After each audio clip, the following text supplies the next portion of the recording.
have to worry about losing your most important files, and it constantly keeps your backup up to date. All you have to do to set up Time Machine is plug in an external drive using USB or FireWire ports.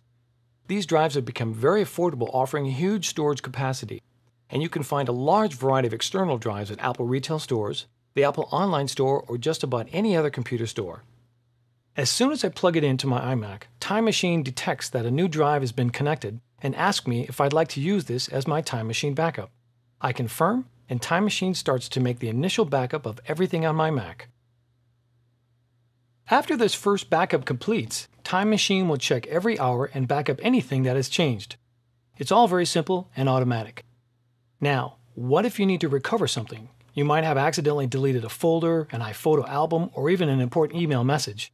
Thankfully, Time Machine was designed to make it simple to go back in time and either browse for the things you want to restore or find them with Spotlight. I have a folder here that should contain several documents that I've been recently working on. There was a presentation that I created with Keynote along with all the supporting materials. I'm not sure what I did, but the files are gone. Let's activate Time Machine and go back to find them. Here in the dock, there's a new icon for Time Machine. When I press it, my desktop is transformed. The open folder is now shown cascading back in time. And there's a timeline on the right side of the screen because Time Machine remembers exactly how your Mac looked on any given day. Also note the arrows. These are important because they let me navigate back and forth through the changes that have been made to this folder over time. When I press the back arrow, Time Machine will fly me back in time to the most recent change to this folder. There, it's taken me back a couple of days just prior to when I accidentally lost my project. When running Time Machine, I can use Quick Look to preview my documents to see if I found the right one. I just double-click on my presentation, and I can glance at each slide to make sure this is the one I want. I only really need my presentation. So to restore it, I select the document and press the Restore button. Time Machine returns me to my regular desktop and copies the selected files from the backup drive, just like that. That's how you can browse back in time. But if you don't know precisely where the missing document is, you can also use Spotlight. Here's how. In the Finder, search for the document you're looking for. In this case, I'm looking for a team roster spreadsheet, but nothing found. Again, let's go back in time with the help of Time Machine. Notice how Time Machine had kept my search string.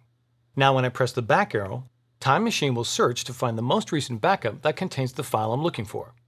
There it is. About 2 weeks ago, there was a numbers spreadsheet called Team Roster 2007. I'll preview it with Quick Look and restore it with a single click.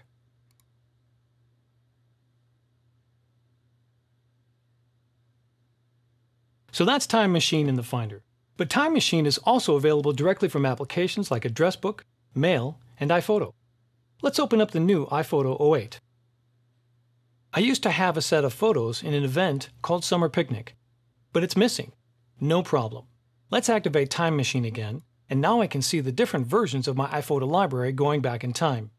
This time, I'll use the timescale to go back to last week when I last saw the collection of photos. There it is. To restore all of the pictures from this event, all I have to do is click Restore.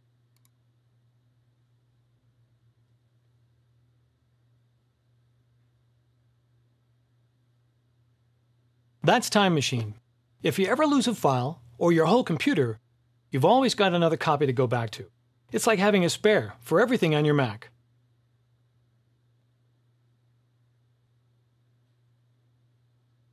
If you're like me when you're on your Mac,